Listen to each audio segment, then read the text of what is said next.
Consider me, viewers, what's going on? It's me, John D. Villarreal, the four-time national champion, Paul at Villarreal, joining by phone.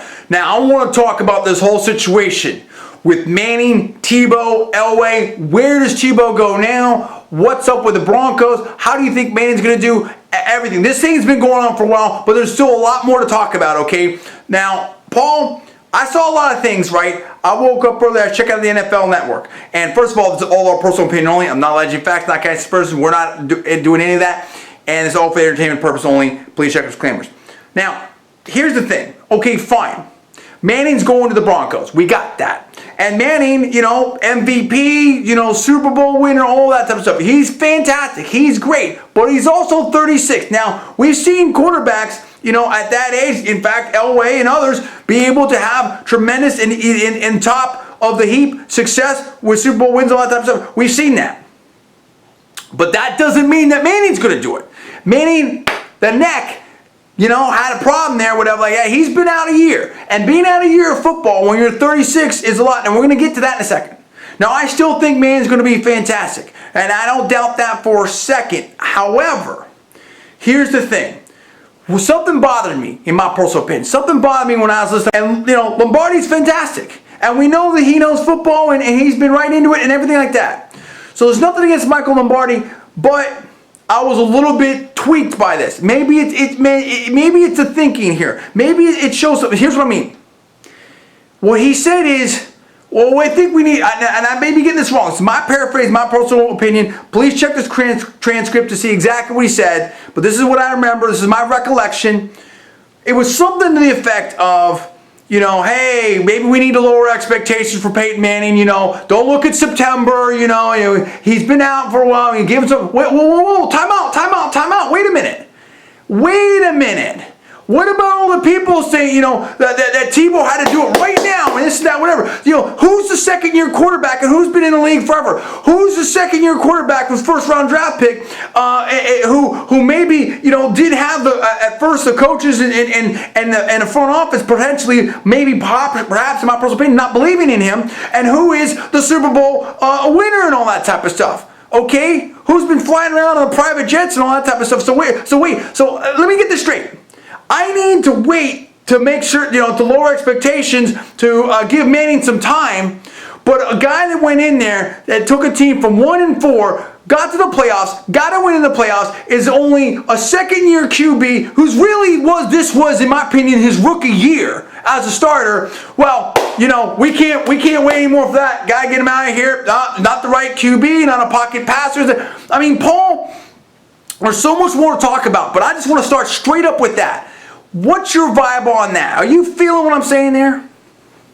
I feel exactly what you're saying, because I don't know about Michael Lombardi himself, but it's a lot of what I know as an NBA expert and monitoring internet chatter and what people are saying about the NBA reminds me with Jeremy Lin.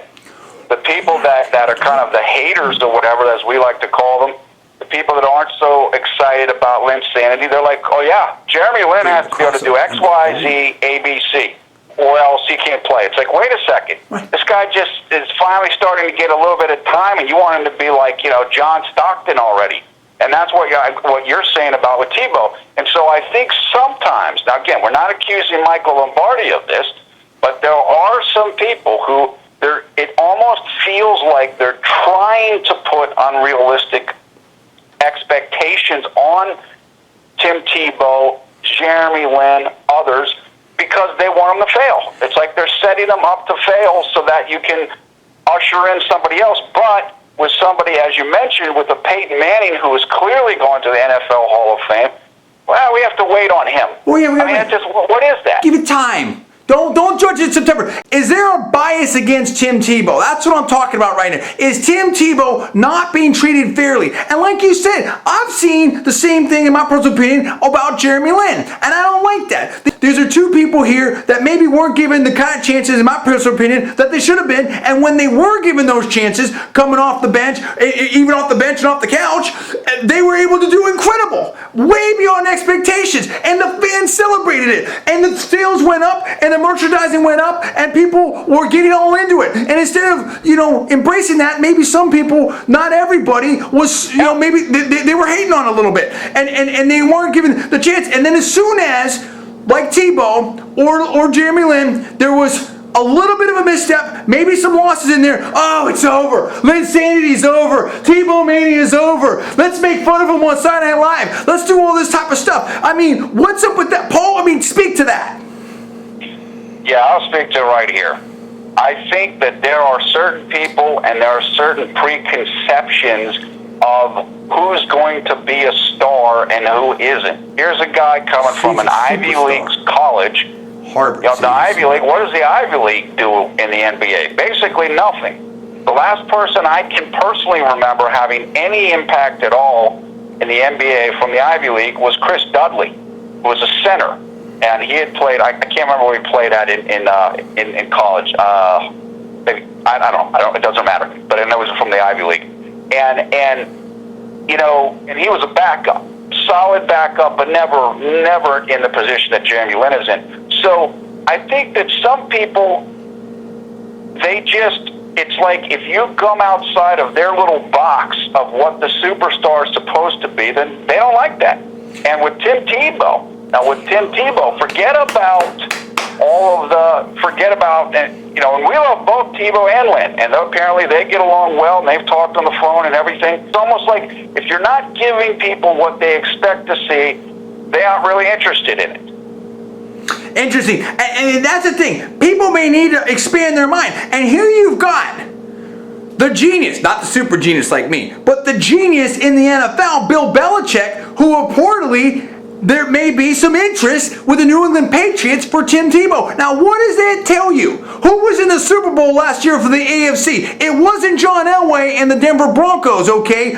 Even though Tim Tebow did a lot, in my personal opinion, to help get in there, it was the Patriots. And how many times have they been in the dance before? How many different ways have they done it? How many schemes are it? Who's the better coach? John Fox or Bill Belichick? Not even a question in my personal opinion, okay? That's what's up right there. Who's been making better personnel moves? The front office there in New England or the front office in Denver? That's what I'm saying to you, John Elway. You hear me now, bro? What's up with that? Now, here's the other thing. Okay?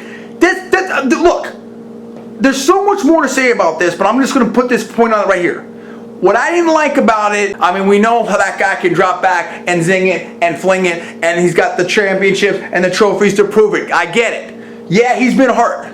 Now he's back. Year off, okay. Age, 36, that's a factor. But at the same time, I'm not going to fault anyone, especially if you've seen him work out, to take, I won't even say a chance, but I guess, practically, literally speaking, it is a chance for any athlete to take a chance and to go with Peyton Manning. I'm never going to fault you for going with Peyton Manning. I can't do that right now until I see evidence to say otherwise. So no, I'm not going to say you shouldn't choose Peyton Manning over Tim Tebow. I'm not going to say that. Of course you should choose Peyton Manning over Tim Tebow, in my personal opinion. However, couple things.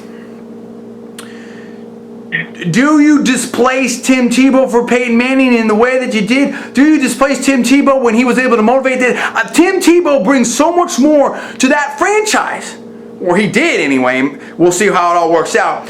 And that organization and that team than just wins and losses, and just, although it ultimately is wins and losses, of course, but just pure statistics.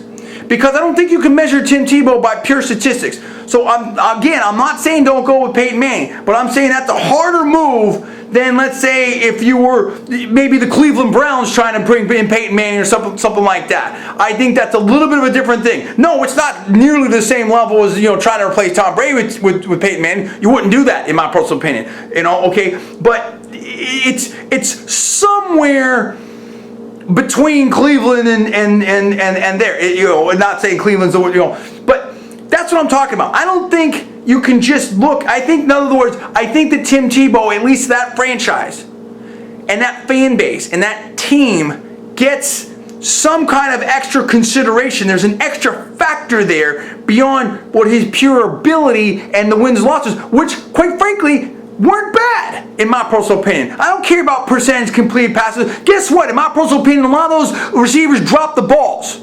Okay? Deal with that. But when Peyton Manning, if he doesn't complete it, are you going to call those incompletes or are you going to call them drop the ball? Okay, then I know what the stats are going to say. Stats are stats. But you know what I'm saying. Here's the point and the bottom line on this. Bottom line is, there's a lot to talk about here. My issue with this is this. When I heard that from Michael Lombardi, it rubbed me the wrong way. Here is someone very respected on the NFL Network who I think he said, yeah, he was surprised a lot of teams have showed interest in Tim Tebow. Don't slap me in the face, bro. Don't slap Tim Tebow in the face. In my personal opinion, that's all fair entertainment. But you know, so that shocked me right there. Like, why are you even saying that? Don't doubt Tim Tebow. Okay. The second thing that I didn't like is, it's one thing to say Peyton Manning's much better than Tim Tebow and he can deliver and that franchise wants to get better. It's fine. But now in my personal opinion, it seemed like you were making excuses for Peyton Manning. You seem to be literally saying you want to lower expectations for Peyton Manning. So why? So if you go that one step further, why on earth are you changing someone that's very popular, that has delivered for that organization, when what you had wasn't, when you were 1-4? The point is this. It's like, you know, it's one thing to say you're bringing in Peyton Manning because he can help deliver right now. But now you're lowering expectations, so now you're just making me seem like wait, we shouldn't care about the wins and losses? We shouldn't care about statistics? Why should I care about that for Tim Tebow then? What Tim Tebow did really, really well for you guys last year. So if the rationale is not that Peyton Manning can deliver now, but then you know, I think Michael Lombardi was trying to say, well you're looking down the road and down the road they're going to win Super Bowl. Says who? I mean, says who? Let me understand that straight away here. Okay, if Peyton Manning can't deliver now at 36, when exactly will he be able to deliver? And if you're bringing in all these new pieces for Peyton Manning, then aren't you admitting, maybe, possibly, that the pieces weren't in place for Tim Tebow? So, in other words, that's all I'm saying. I want Tim Tebow to be judged by the same metrics as Peyton Manning and vice versa. If it doesn't start working out for Peyton Manning, I want him to see the same kind of heat as Tim Tebow. Paul, do you agree with me or do you disagree with me? You hear what I'm saying? I totally agree. I totally hear what you're saying. CNN viewers, it's like this. The NFL is not a retirement party or a pity party type of league. Oh, he said it. Meaning that he said it. Denver does not have time to ease Peyton Manning in. If they're going to win, they got to win. And they got to win right now. Right now. The reason why Tim Tebow was so great last year, as John mentioned, forget about statistics. He is a winner. And more importantly, he motivated his teammates to raise their level of game. And that's why people are interested in Tim Tebow. He's got unusual leadership and toughness qualities. We know he was banged up in that playoff game against the Patriots. Bill Belichick knows that, and the defenders know how hard he went even after he was hurt. So Peyton Manning, we have all the respect in the world. I hope he does great in Denver, but this isn't about coming in and easing your way in and you'll lose the first 4 games. Peyton Manning is going to have to perform right now the same way that Tim Tebow performed last year. The same way all the people have to perform in the NFL. You know what NFL stands for? Not for long. You understand that? Do you think when Denver faces New England or Indy or any of those other teams that they're going to take it easy on Peyton Manning? Not going to happen. Deal with it. I want to hear right now from all the NFL fans and the Broncos fans right now. Step it up. Tim Tebow fans, Peyton Manning fans, let's have it both ways. Let's get it right here, one side, the other side. Let's hear it. Do you agree with me? Do you disagree with me? Do you think that Peyton Manning should be judged the same way as Tim Tebow, or do we have special Peyton rules? And what about this? What about what in my personal opinion, Michael Lombardi said on the NFL Network? And what about what John Elway's been doing about all this? Do we have different rules and different standard for Peyton Manning versus Tim Tebow? Give it to me right now. Give me the comments below. Please subscribe up. I'm John DeVillo, the 4-time national champion. That is Paul at Villarreal. We are Conservative Media. Please rate this video up and also please share it on your social networking sites. Thanks for watching. We'll see you next time.